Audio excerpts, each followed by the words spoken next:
AP Anakapalli జిల్లాలో జరిగిన పేలుడు ఘటనలో 8 మంది మృతి చెందారు. మరో 2కి తీవ్ర గాయాలయ్యాయి. సీఎం చంద్రబాబు, మంత్రి లోకేష్ దిగ్భ్రాంతి వ్యక్తం చేశారు. సహాయక చర్యలను కలెక్టర్ దగ్గరుండి పర్యవేక్షిస్తున్నారు.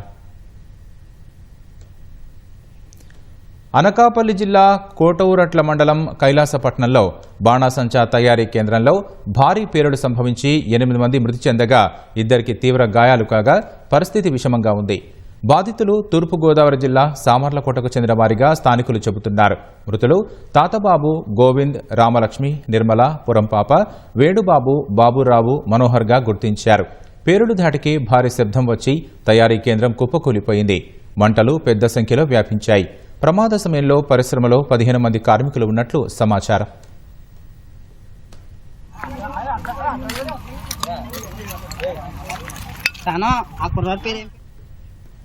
బాణాసంచా తయారీ కేంద్రంలో పేలుడు ధాటికి కార్మికులు చెల్లాచెదురుగా పడిపోయారు.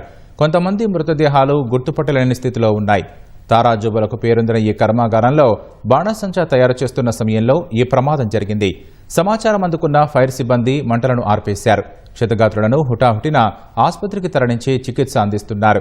అగ్ని ప్రమాద ఘటనపై కలెక్టర్ విజయకృష్ణన్ విచారణకు ఆదేశించారు. ఘటనా స్థలాన్ని పరిశీలించి క్షతగాత్రుల కుటుంబాలకు ధైర్యం చెప్పారు.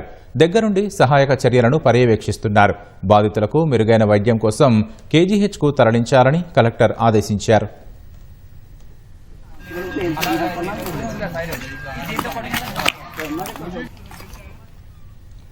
అగ్ని ప్రమాదం ఘటనపై ఏపీ సీఎం చంద్రబాబు, ఉప ముఖ్యమంత్రి పవన్, మంత్రి లోకేష్ దిగ్భ్రాంతి వ్యక్తం చేశారు.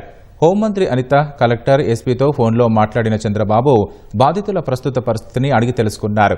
క్షతగాత్రుల పరిస్థితిపై చంద్రబాబుకు అధికారులు వివరించారు. హోంమంత్రి అనితతో మాట్లాడిన పవన్ కళ్యాణ్ అగ్ని ప్రమాదంపై ఆరా తీశారు. బాణాసంచా పేలుడు ఘటన దురదృష్టకరమని మంత్రి లోకేష్ అన్నారు. క్షతగాత్రులకు మెరుగైన వైద్యం అందించేలా చర్యలు తీసుకోవాలని ఆదేశించారు. బాధిత కుటుంబాలకు ప్రభుత్వం అండగా ఉంటుందని చెప్పారు. మృతుల కుటుంబ సభ్యులకు ప్రగాఢ సానుభూతి తెలిపారు.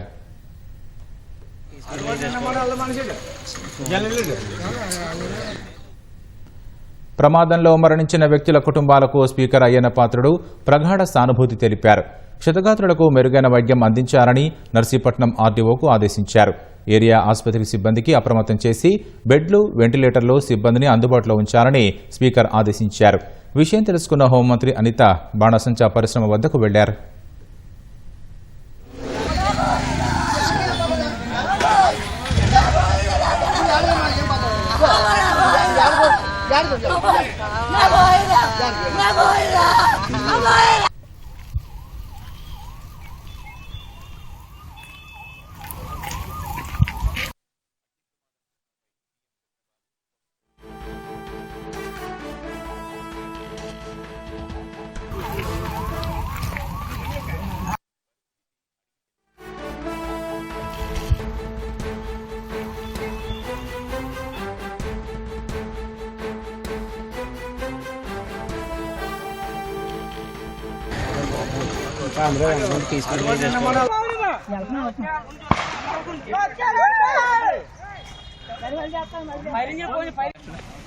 ముందు వచ్చింది మేము వచ్చాం.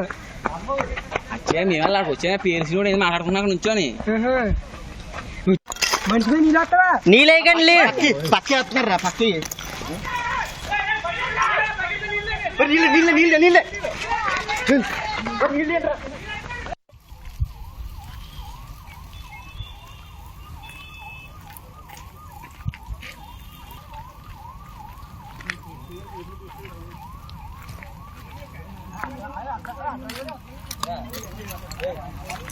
తను ఆ కుర్రాడు పేరు ఏం పేరు? ఆ కుర్రాడు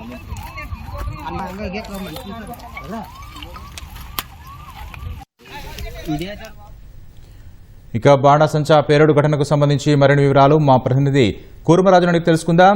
కూర్మరాజు, చెప్పండి, ప్రమాదంలో గాయపడిన వారి పరిస్థితి ఎలా ఉంది? ఘటన సమయంలో ఎంతమంది ఉన్నారు?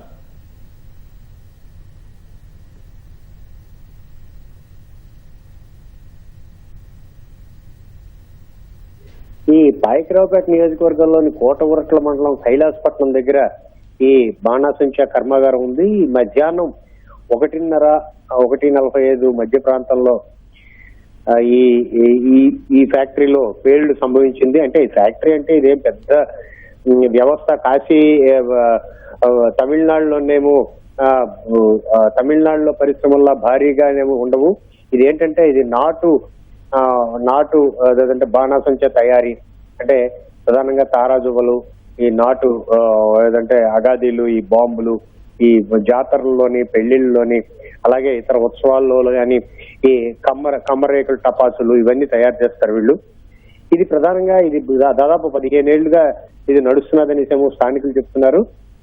ఈ మధ్యాహ్నం జరిగిన ప్రమాద ధాటికి మొత్తం భారీ పేలుడు సంభవించి పెద్ద ఎత్తున మంటలు ఉవ్వెత్తున ఎగిసిపడ్డాయి. ఎందుకంటే మొత్తం ఆ బాణాసంచా పదార్థాలన్నీ కూడా అక్కడ ఉండడం, అవన్నీ కూడాను చాలా వేగంగా నిప్పంటుకునే స్వభావం ఉన్నవి కావడంతో మొత్తం ఈ పెద్ద స్థాయిలో విధ్వంసం జరిగింది.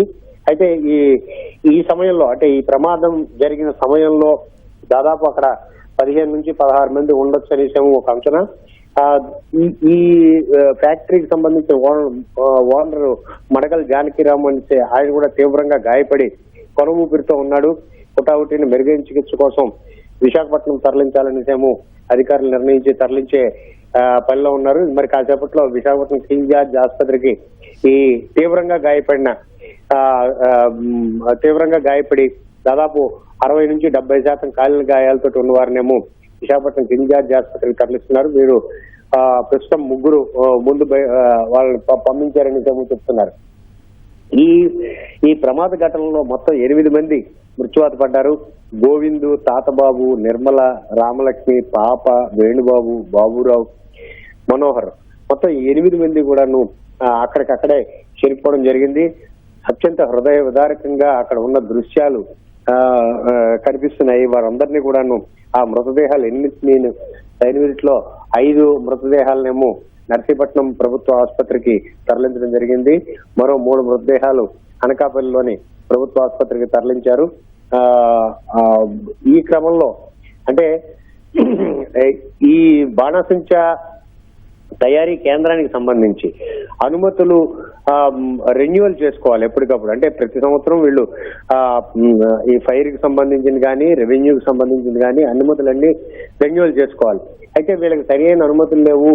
వీటికి సంబంధించి ప్రత్యేకించి భద్రతా ఏర్పాట్లు ఏమీ లేవని చెప్పి రెవెన్యూ యంత్రాంగం నిరాకరించడం, దానిపైన ఆ ఓనరు ఎవరైతే ఇప్పుడు తీవ్రంగా గాయపడి ఉన్నారో జానకిరామ్ అన్న ఓనరు న్యాయస్థానానికి వెళ్లి న్యాయస్థానం నుంచి ఒక ఆర్డర్ తెచ్చుకొని దాని మీద ఆ న్యాయస్థానం ఆర్డర్ సంబంధించి న్యాయస్థానం ఆర్డర్ ప్రకారం వీళ్ళకి రెన్యువల్ చేయాల్సిన అవసరం ఉందని చెప్పి ఆ ఫైలు ఎవరైతే రెవెన్యూ డివిజనల్ అధికారి దగ్గర, నర్సీపట్నం రెవెన్యూ డివిజనల్ అధికారి దగ్గర ఉంది. ఇంకా పూర్తి స్థాయిలో అనుమతులు ఇవ్వలేదు. కాకపోతే ఇది కొనసాగుతుంది. ఈ తయారీ కేంద్రంలో యాక్టివిటీ అయితే కొనసాగుతుంది. ఈ క్రమంలోనే ఈ మధ్యాహ్నం ఈ అతి భారీ పేలుడు సంభవించి మొత్తం వీరంతా కూడాను మృత్యువాత పడడం జరిగింది. అలాగే ఇక్కడ ఇది 60 సెంట్లలోనేమో ఈ ఫ్యాక్టరీ అంటే ఆ ఊటగడ్డ ఒక వాగు ఉంది. ఆ వాగుకి ఒడ్డునే ఈ తయారీ కేంద్రం ఏమో నడుపుతున్నారు. ఇది అక్కడ మామిడి తోటల్లోనేమో ఒక పెద్ద షెడ్ వేసి ఆ షెడ్ మీద కమ్మరేకుల మీద ఏమో మళ్ళీ ఈ ఐరన్ రేకులు వేసి రేకుల షెడ్ తోటేమో ఈ ఫ్యాక్టరీ నడపడం జరుగుతుంది. ఇటీవలే ఈ సామర్లకోట నుంచి ఒక కుటుంబం వచ్చి ఇక్కడ కార్మికులుగా జరిగింది. అంటే ప్రధానంగా ఈ కైలాసపట్నంలో వాళ్ళే ఈ కార్మికులే ఇందులో పనిచేయడం జరుగుతుంది. వాళ్ళు కాకుండా సామర్లకోటలో కుటుంబం ప్రత్యేకంగా ఉంది. ఆ కుటుంబంలోనే ఒక వ్యక్తి చనిపోవడం జరిగింది. అలాగే మిగతా 3 కూడా తీవ్రంగా గాయపడ్డారు.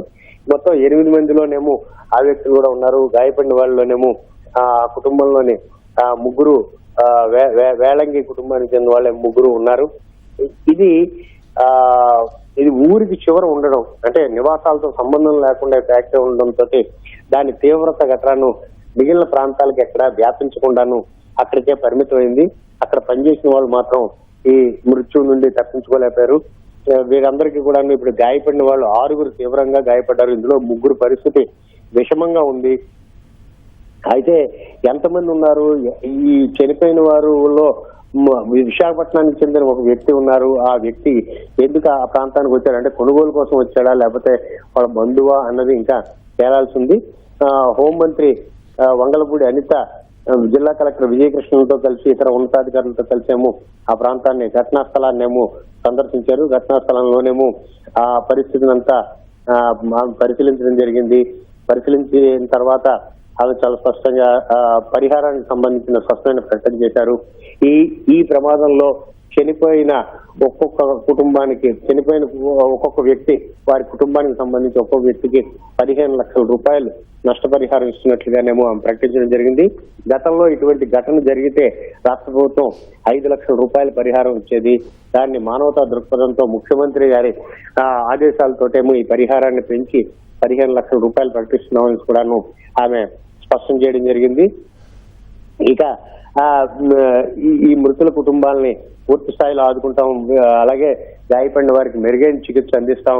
మిగిలిన అన్ని అంశాలని కూడానేమో భద్రతా పరంగా తీసుకోవాల్సిన చర్యలు ఏమిటి, ఎక్కడ లోపాలు ఉన్నాయి, ఎవరు దీనికి బాధ్యులు, ఇవన్నీ కూడాను విచారణలో తేలుతాయని చెప్పడం జరిగింది. ముఖ్యమంత్రి చంద్రబాబు నాయుడు ఈ ఘటన జరిగిన వెంటనే ఆయన తీవ్ర దిగ్భ్రాంతికి లోనయ్యానని ఆయన స్పష్టంగా ట్విట్టర్ ద్వారాను అలాగే పత్రికా ప్రకటన ద్వారా కూడాను ఆయన వెల్లడించడం జరిగింది.